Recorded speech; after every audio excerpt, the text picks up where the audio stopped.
순종하는 결과라는 제목으로 열왕기 하 강해 29번째 시간을 갖도록 하겠습니다. 지난주 이어지는 말씀인데요. 자, 요즘 여러분 우리 시대의 기독교인들이 교회가 또 성도가 조금 세상에 돌팔매질 당하거나 어떤 안 좋은 소리를 듣고 있다 보니까 또 상황적으로 보니까 굉장히 힘든 여건에 놓여져 있습니다. 복음의 본질에 기초한 신앙을 가진 성도로서 우리가 이런 환경들 때문에 너무 위축되어 있는 건 아닌가 한번 돌아보게 됩니다. 이전에 목숨 걸고 이전에 그런 핍박과 환난이 와도 끄떡하지 않았던 우리의 신앙이 그런 고난이 왔을 때는 어떻게든 영적 싸움으로 보고 이겨내려고 하는데, 우리 최고의 적이 뭐냐면은 바로 우리가 안주하고 평안하고 성공할 때가 가장 위험할 때라는 것입니다. 자, 우리는 지금 어떤 고난보다는 힐링이라는 이름으로 아니면 어떤 여행이나 어떤 편안함을 추구하다 보니까 우리가 주님을 향한 이 믿음이나 담력, 담대함들이 많이 좀 약해지지 않았나 돌아보게 됩니다. 그 담력과 용기는 인간적인 우리의 상태에서 나오는 것이 아니라 복음의 능력을 믿는 성도들에게서 나오는 거예요. 그러니까 사랑도 나의 힘으로 사랑할 수 없지만 주님이 주신 힘으로 사랑하고 용서할 수 있듯이, 우리 신앙인의 믿음의 기초는 내 기준이 아니라 하나님 말씀의 기준이 되는, 다시 말하면 복음의 능력을 믿는 자에게는 어떤 두려움도 없다는 것입니다. 어떤 상황과 어떤 일이 있어도 겁낼 이유가 하나도 없다는 것입니다. 우리에게 지금 그게 필요한 거예요. 복음의 능력을 믿고 이런 담력, 이런 기백, 이런 용기가 필요하다는 거예요. 절대로 굴하지 않고 타협하지 않는 신앙인, 이런 믿음이 우리에게 필요하다는 거죠. 누구처럼요? 엘리사처럼. 오늘날 기독교가 왜 힘이 없을까요? 예수님을 위해서 목숨 걸 각오가 되어 있지 않아요. 그렇죠, 여러분? 목숨 걸었다는데 그 사람이 욕먹는 거 대수겠습니까? 아니죠. 직장에서, 사회에서, 가정에서 누구를 만나서 어떤 말을 듣는데 하더라도 그거 별로 중요하지 않습니다. 왜냐? 나는 예수님께 목숨을 걸었기 때문에, 이미 내 삶은 예수의 삶이고 내 모든 기준은 예수님이시기 때문에 그것 때문에 조금 욕 듣고 그것 때문에 조금 안 좋은 소리 듣고 또 손해보는 건 개의치 않습니다. 그런데 우리가 그런 담대함이 없으니까 교회가 세상에 한마디만 해도 세상이 교회에게 한마디만 해도 휘청거리기 시작해요. 목사인 저도요, 성도인 우리도 세상이 왜 그렇게 유별나게 해? 그냥 적당히 하면 되지, 편하게 예배 드리면 되지, 기도 좀 대충 하고 전도 그냥 그렇게 하지 말고 또 예배도 그냥 대충 편하게 1시간 땡 하면 마치면 되지, 뭐 유별나게 그렇게 힘들게 피곤하게 예배 드려, 성경 공부 왜 하는 건데 도대체, 이러면서 다 그냥 편하고 앉아고 쉬자. 근데 여러분, 영적으로 우리가 무장이 되어 있지 않으면 우리는 금방 쓰러지고 넘어집니다. 하나님 말씀이 기준이 되어 있지 않으면, 복음의 능력이 내 삶의 기반이 되고 동기가 되지 않으면 저부터가 무너지고 우리가 무너진다는 거예요. 세상이 조금만 뭐라 해도 그렇죠. 담대한 목숨 건 증인이 되는 것은요, 사람의 힘으로 되지 않는 것 아시죠? 성령의 힘으로만 가능한 거예요. 그래서 우리가 성령을 받자 기도하고 성령을 사모하는 거죠. 위대한 비전을 이루고 우리 교회를 향한, 저와 여러분을 향한 하나님의 위대한 비전을 이루는 것도요, 내가 노력한다고 열심히 한다라고 되는 게 아니죠. 성령께서 끌고 가셔야만 가능한 겁니다. 예수님을 전하는 건 성령이 내 안에 임해야 예수님도 전할 수 있고, 성령이 내 안에 있어야 그 따뜻한, 그 뜨거운 마음을 가지고 예수님을 전할 수 있는 것이지, 이런 방법, 훈련 중요한 게 아니죠. 전도는 훈련받아서 하는 게 아니라고 했죠. 성령 받아서 하는 거예요. 엘리사가 그 적진에 홀로 들어갔죠. 지금 홀로 맞서서 싸우는데 왕의 신하들도 엘리사한테 쩔쩔 맵니다. 왕도 지금 어쩔 할지를 몰라서 당신의 아들 아람 왕 베나닷이 이렇게 되는 거예요. 당신이라는 것이 바로 엘리사를 지칭하고 있거든요. 아들이라는 표현을 쓰면서까지 쩔쩔매고 있는 장면이죠. 요셉 아시죠, 여러분? 애굽, 이집트 대제국에 들어가서 한 시대를 먹여 살리는 위대한 지도자가 되지 않습니까? 그런데 그 시대에 요셉을 무너뜨리려고 얼마나 많은 공격들이 있었습니까? 그런데 나중에 야곱이 이렇게 예언을 합니다. 창세기 49장 22절 23절 보니까 활 쏘는 자가 그를 학대하고 적개심을 가지고 그를 쏘았으나 요셉은 무성한 가지 곧 샘 곁에 무성한 가지라 그 가지가 담을 넘었도다. 아멘. 이 말은요, 요셉이라는 한 사람이 하나님의 축복의 통로가 되어서 한 시대를 먹여 살리고 오히려 자기를 죽이려고 했던 형제들까지 먹여 살리는 이런 놀라운 축복, 놀라운 기적이 일어났다는 것입니다. 요셉이라는 한 사람, 엘리사라는 한 사람, 바로 저와 여러분이라는 한 사람이 교회를 살리고 지역을 살리고 나라를 살릴 수 있다는 거예요. 저는 우리 교회가 그런 교회가 되길 바랍니다. 저와 여러분들이 그런 교회, 그런 성도가 되길 바라고요. 그런 목회자가 되길 바랍니다. 이지훈 목사 때문에 이 구서동이 사는 게 아니라 부산 전체가 살고 이 나라가 살고 우리 부곡 순복음교회 성도들 때문에 이 교회 때문에 지역이 막 영적 지진이 일어나는 거예요. 저 교회는 뭐 개척한 지 얼마 안 됐는데 무슨 전도를 그렇게 해? 저 교회는 왜 이렇게 뜨거운 거야? 왜 이렇게 기도가 뜨거워? 예배가 뜨거운 거야? 어떤 분이 전도하다가 지나가다가 막 기도 소리 듣고 찬양 소리 듣고 민원 안 들어오냐고 물어봐요. 괜찮냐고. 한 번도 그런 적이 없다라고 말씀드렸죠. 순복음교회는 지나가다 보니까 너무 뜨거운 것 같아. 굉장히 숫자가 많은 줄 알아요. 네, 그렇게 많다고 말하죠. 영적인 눈을 보니까 빈자리가 없어요. 지금 막 영적인 눈을 보니까 막 이 밑에도 차고 넘쳐야 될 정도로. 여러분, 한 사람이 이렇게 중요한 거예요. 말 한마디를 하더라도요, 한 사람의 기도도 중요하고요, 한 사람의 헌신도 중요하고요, 한 사람의 격려, 칭찬, 사랑의 따뜻한 말 한마디가 그 사람을 살려요. 어떤 때 저 역시도 막 침체지고 되고 막 다운될 것 같은데요, 어떤 우리 성도님들의 말 한마디가, 목사님은 혼자 몸이 아니잖아요. 우리 성도를 책임져야 되니까 건강 잘 챙기시라고 굉장히 책임감을 느끼고 생각하는 그 마음이 얼마나 우리 성도님들을 통해서 듣는 메시지가, 문자가, 또 말 한마디가 얼마나 큰 힘이 되고 위로가 되는지 모릅니다. 이제는 이제 전도하러 가다 보면은 그분들이 오히려 걱정을 해주고 정말 따뜻한 말 한마디 있죠. 우리 교회를 걱정해주고 챙겨주는 모습이 얼마나 감사한지 몰라요. 오늘도 이제 아침부터 두실 저 건너편에 올라갔는데 이제는 정말 친해지는 정말 좋은 이웃이 된 분들이 점점 늘어가고 있다는 게 너무 신기합니다. 두실 우리 교회 주변만 이제는 2년 동안 넘게 갔기 때문에 친해졌는데요, 그런 똑같은 반응이 그 건너편에도 일어나고 있어요. 우리가 가면 기다리고 반겨주고 또 왔냐고, 벌써 금요일이냐 이러고 막 얼마나 감사한 일들이 일어난지 몰라요.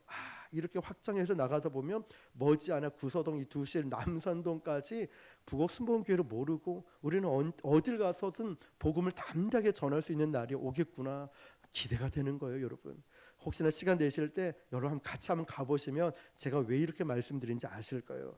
한 사람이 중요해요. 요셉 한 사람, 엘리사 한 사람. 자, 그런데 이제 10절에 보니까 엘리사가 좀 이상한 이야기를 하죠. 10절을 같이 읽어볼게요. 시작. 엘리사가 이르되 너는 가서 그에게 말하기를 왕이 반드시 나으리라 하라 그러나 여호와께서 그가 반드시 죽으리라고 내게 알게 하셨느니라 하고. 아멘. 뉘앙스, 이 말뜻을 좀 보십시오. 반드시 나으리라 하라. 왕이 낫겠다라고 말하는데 또 그러나 여호와께서 그가 반드시 죽으리라 이렇게 말을 하고 진짜 15절에 가면 왕이 죽습니다. 그럼 한 문장 안에 10절 문장 안에 회복을 통보하고 또 이 한 문장, 짧은 한 문장 안에 또 죽어요. 죽을 것을 알리셨습니다. 그런데 그대로 하세엘이 돌아갑니다. 그대로. 자, 11절입니다. 시작. 하나님의 사람이 그가 부끄러워하기까지 그의 얼굴을 쏘아보다가 우니. 여러분, 여기서 쏘아보다라는 것은 우리식으로 쉽게 표현하면 째려본다는 거예요. 막 째려. 근데 여러분, 그러고 나서 쏘아보다가 째려보다가 뭐 했죠? 울었다는 거예요. 울었어요. 이게 사실 10절 11절에서는 하사엘에게 엘리사가 준 메시지인데 여기에 세 가지 메시지가 있어요. 첫 번째 메시지는 베나닷이 반드시 살 거다. 두 번째 메시지는 그런데 베나닷이 죽을 거다. 하나님 알려주셨어요. 둘 다 거짓말은 아닙니다. 그래 놓고는 11절에서는 엘리사가 하사엘을 어떻게 봤냐면 쏘아봤다라고 했죠. 아주 무섭게 쳐다본 거예요. 째려보았던 인상을 쓰던 하사엘에게. 지금 심부름을 온 하사엘을 무섭게 아무 말도 하지 않고 막 쳐다보고 있는 거예요. 이렇게. 그 다음에 어떻게 했냐면 울었어요. 자, 이 장면을 한번 잘 보세요. 누군가를 쳐다보고 있다가 쏘아보고 있다가 갑자기 눈물을 확 쏟아버려요. 자, 이 복잡한 심경이 드러나 있죠. 근데 이 복잡하지 않는데요. 자, 여러분 한 가지만 보면 예수님이 예루살렘 도성을 바라보면서 험한 말을 막 쏟아 부으셨죠. 돌 위에 돌 하나도 남지 않을 것이다. 무서운 무너지고 멸망당할 것을 말씀하셨죠. 그러고 나서 예수님은 우셨죠. 여러분, 자, 몇 안 되는 장면 속에 예루살렘 도성을 보고 돌 하나도 남지 않을 거라 말씀하시면서 우셨다는 거죠. 예루살렘 도성을 보고. 왜냐하면 회개하지 않는 예루살렘 도성을 멸망을 선포하신 다음에 예수님은 우셨다라는 거예요. 그러니까 예수님은 두 가지 언어의 메시지를 전했어요. 한 가지는 비언어로 메시지를 전한 거예요. 말하지 않고 어떻게 해요? 무섭게 쏘아보았다. 이거예요. 자, 여러분, 이 장면은 여러분 싸우다가 아니면 너무 화가 나서 할 말이 없는 거예요. 그러면 어떻게 합니까? 막 째려보고. 근데 이 사람이 더 무서워요. 차라리 부부싸움을 하면 무슨 말이라도 하면 좋은데 말하지 않고 한숨을 푹푹 쉬면서 막 말을 하지 않을 때 이분이 더 무서워요. 무슨 말이 튀어나올지 모르고 마음이 어떤지 모르는데 막 째려보고 막 눈에서 불이 나올 것 같고 레이저가 나올 것 같은데 말이라도 하면 대꾸라도 할 텐데 말도 하지 않을 때 무섭죠, 여러분. 그런데 이렇게 막 쏘아보다가 우는 이 모습에 누가 당황하냐면 그 대상을 누구냐면 바로 하사엘이었어요. 하사엘. 굉장히 긴장을 하고 당황합니다. 12절 시작. 하사엘이 이르되 내 주여 어찌하여 우시나이까 하는지라 대답하되 내가 이스라엘 자손에게 행할 모든 악을 내가 알미라. 내가 그들의 성에 불을 지르며 장정을 칼로 죽이며 어린아이를 맺히며 아이 벤 부녀를 가리려라 하니. 아멘. 굉장히 무서운 일이 일어나죠. 무슨 얘기냐면 베나다시 다시 날 것이다. 갈 것이다. 하나님께서 나에게 말씀하셨다. 그런데 그가 반드시 또 어떻게 돼요? 죽게 될 것이다. 앞뒤가 안 맞는 이야기를 지금 하셨는데 누구를 쳐다보고 할까요? 하사엘. 잘 봐요. 근데 오늘 12절 보니까 하사엘이 이렇게 얘기해요. 내 주여 어찌하여 오시나이까 하는지라 대답하되 네가 하사엘이죠. 이스라엘 자손에게 행할 모든 악을 내가 알고 있다. 그러니까 말을 하지 않고 째려보는 거예요. 네가 하사엘이 그들의 성에 불을 지르고 장정을 칼로 죽이고 어린아이를 맺히고 아이벤 부녀를 가르리라. 그러니까 이게 처음에 막 쏘아 보면서 째려보면서 이걸 내 마음에 품고 있는 거죠. 그래놓고 12절에 네가 이렇게 할 것이다 라고 말해요. 누굴 쳐다보면서? 하사엘을. 한참 쏘아보니까 하사엘이 양심이 자꾸 찔리고 불안한 거예요. 뭔가 들킨 듯이 긴장이 되고 걱정이 되니까 내 주여 어찌하여 우시니까 먼저 물어보게 된 겁니다. 걱정이 되고 긴장이 되니까. 그래서 여러분 진짜 무서운 게 말없이 쏘아보는 게 진짜 무섭다고 했죠. 차라리 야단을 치면 좋은데 그냥 차라리 혼나고 욕 들으면 속이 시원할 텐데 말이죠. 그런데 무서운 침묵의 형벌, 그때 드디어 하사엘이 입을 열어서 내 주여 왜 그러십니까? 왜 우십니까? 물어본 거죠. 왜냐? 하사엘은 지금 양심이 찔린 상태거든요. 엘리사가 하사엘을 쏘아본 이유가 있습니다. 왕을 죽이는 건 누구의 손에 죽냐면 하사엘의 손에서 죽거든요. 결국 나중에 누가 왕이 되냐? 하사엘이 왕이 되거든요. 아람의 새 왕. 그런데 놀랍게도 이 일은 엘리사 이전, 엘리사의 스승이 누구죠? 그렇죠. 엘리야 때에 예언이 되어 있어요. 여러분 성경을 찾아볼까요? 앞쪽에 열왕기의 상을 한번 19장 14절에서 한번 볼게요. 열왕기상 19장 14절.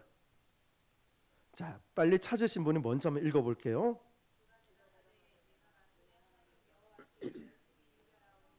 이는 이스라엘 자손이 주의 언약을 버리고 주의 제단을 헐며 칼로 주의 선지자들을 죽였으며오며 오직 나만 남았거늘 그들이 내 생명을 찾아 빼앗으려 하나이다.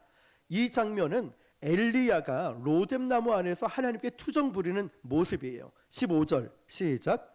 여호와께서 그에게 이르시되 너는 내 길을 돌이켜 광야를 통하여 다메섹에 가서 이르거든 하사엘에게 기름을 부어 아람의 왕이 되게 하고. 아멘.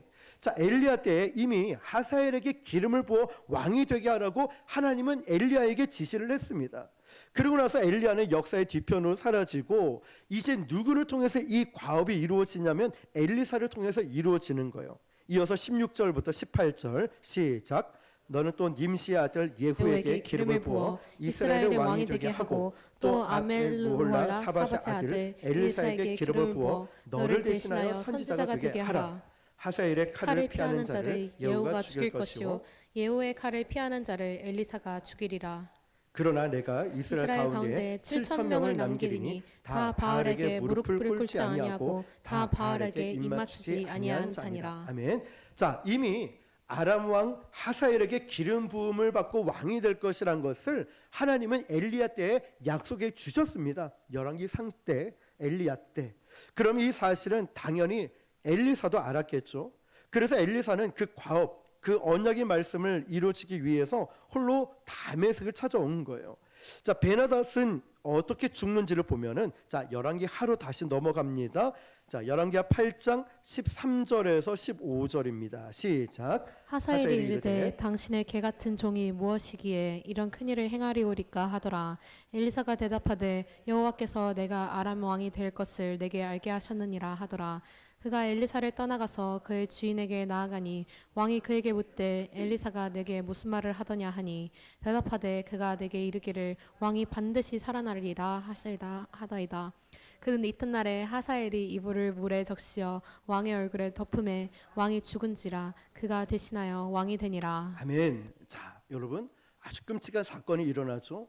하사엘이 이불을 물에 적셔서 왕의 얼굴에 덮고 왕이 죽어버려요. 그래서 하사엘이 대신해서 왕이 되었습니다. 아람 왕이. 자, 여기서 엘리사의 예언은 그대로 이루어지죠. 베나닷은 살아있다. 그러나 그 다음에 죽어요. 누구 손에? 하사엘 손에 숨이 거둬집니다. 그리고 하사엘은 이런 끔찍한 살인 만행을 저질렀습니다. 자, 열왕기하 10장으로 넘어가 볼게요. 32절 33절입니다.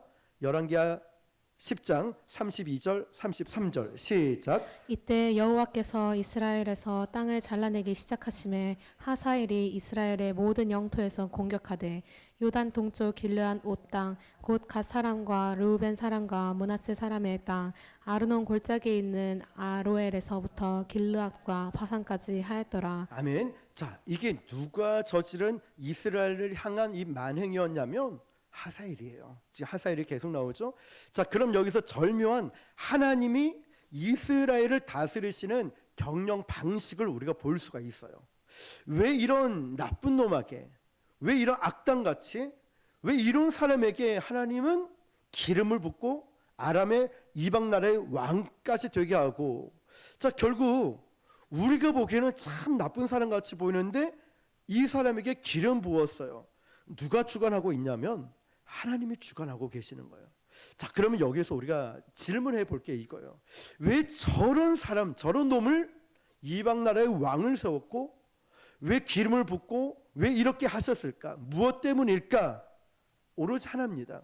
오로지 하나. 뭐냐면 바로 이스라엘 백성들을 징벌하고 징계하셔서 그들을 고치기 위해서 채찍의 도구로 사용하시는 거예요. 어떤 나라를요? 이웃의 이방 나라인 아람 나라, 아람 왕, 그리고 열방의 왕들을 사용하시는 거예요. 누구를 고치기 위해서요? 이스라엘 백성들을. 자, 이것이 누구의, 자, 이 부분이 중요합니다. 자, 우리가 겪는 고난이나 고통이나 정말 나쁜 사람도 있고 이상한 사람들 있는데 결국 우리 식으로 바라보면 나 한 사람 고치자고 하나님은 저 인간을, 저런 나쁜 사람, 저런 안 좋은 환경들을 계속 나에게 주셔서 고집을 꺾게 만들고 아집을 꺾고 내려놓게 만들고 겸손하게 만들어요. 오로지 나를 위해서, 오로지 이스라엘 백성을 위해서 환경과 그 사람을 쓰셨다는 거예요. 자, 그러면 지금 이것이 이 열왕기 상과 열왕기 하가 누가 첫 독자였는지를, 누가 이 책을 읽고 있는 첫 번째 독자인지를 우리가 알 필요가 있어요. 아시죠, 여러분? 누군지? 바벨론 포로로 끌려갔던 히브리 노예들, 이스라엘 백성들, 포로로 끌려갔던 이 백성들이 처음으로 열왕기 상과 열왕기 하를 읽고 있다는 사실을 우리는 기억해야 돼요. 그러면 그러면 이 히브리 노예, 즉 바벨론 포로로 끌려갔던 이스라엘 백성들이 열왕기 상과 하, 지금 이 부분을 읽었을 때 과연 어떤 생각을 했을까요? 어떤 생각을 했을까요? 우리가 베나다처럼 하나님께 철저히 무감각했던 존재이구나. 그렇게 수많은 선지자들을 통하여서 하나님은 끊임없이 예언하고 경고를 했지만 끝끝내 돌아오지 못했구나. 하나님은 지금도 나에게 말씀하시고 역사하시는데 나는 끝끝내 무지해서 하나님께로 돌아가지 않았구나. 고집을 부리고 내 경험을 의지하고 하나님을 불신하면서 돌아가야 되는데 돌아가지를 않아요. 하나님께 돌아가지를 않아요.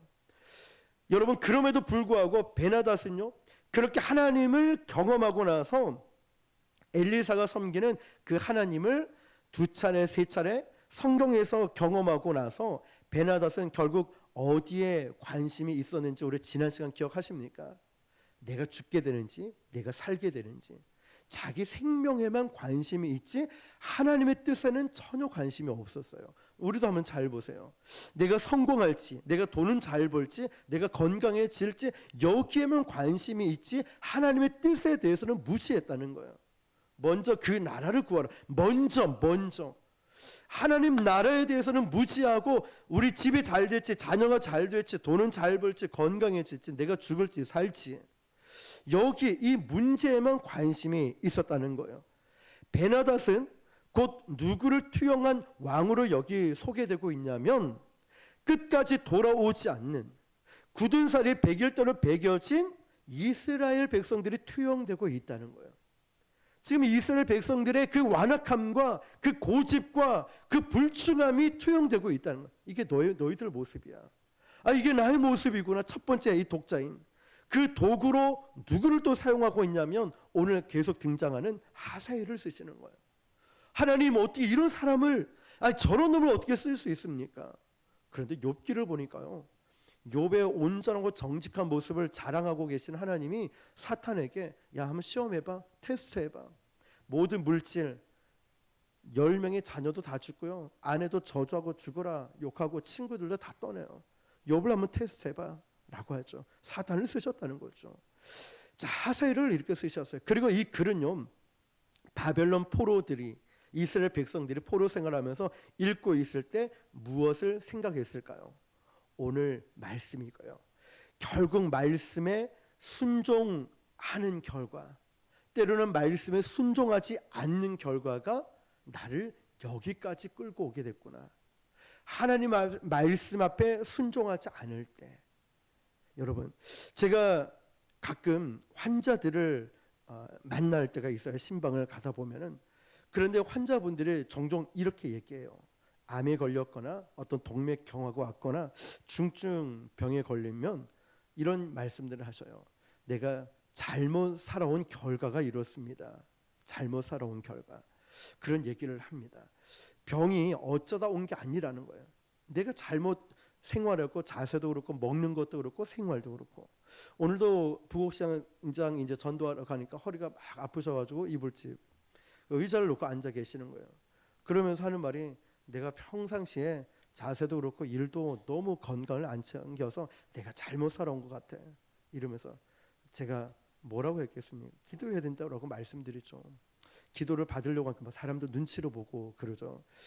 음식 습관이라든지 생활 태도, 언젠가는 내가 이런 일이 일어날 줄 알았다라고 말하죠. 여러분, 그런데 이게 사실 의사들이 가장 많이 하는 말 아닙니까? 의사들이 보면 자세, 먹는 것, 또 생활 습관 이런 걸 얘기하면서 결과가 이렇게 나온 겁니다. 그 먹은 거 당신을 책임져야죠. 얘기합니다.